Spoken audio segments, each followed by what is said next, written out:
सर्दी की ठंडी रात थी और छोटी सी मीठी चींटी 3 दिन से भूखी थी। उसके पास बस एक आखिरी शक्कर का टुकड़ा बचा था। मीठी उस शक्कर को प्यार से देखते हुए बोली, मेरी आखिरी शक्कर, बस यही बची है।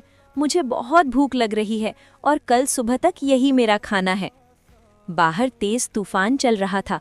तभी अचानक दरवाजे पर धीमी सी दस्तक हुई। ठक ठक।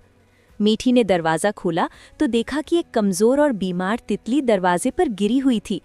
तितली ने धीमी आवाज़ में कहा, मीठी, मुझे 5 दिन से कुछ भी खाने को नहीं मिला।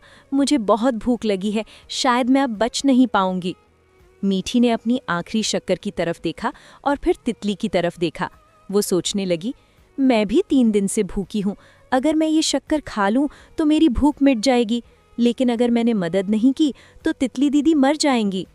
कुछ पल सोचने के बाद मीठी ने फैसला किया। उसने अपनी आखिरी शक्कर उठाई और तितली के सामने रख दी और बोली, दीदी, ये लो, मेरी शक्कर खा लो।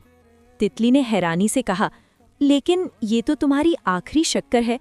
मीठी मुस्कुराकर बोली, कोई बात नहीं, मैं एक दिन और भूखी रह लूंगी।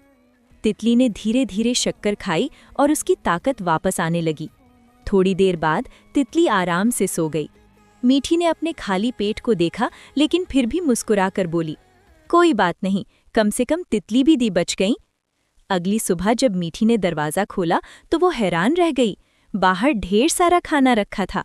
बूढ़ी मकड़ी बोली, मीठी, तितली ने हमें सब बता दिया।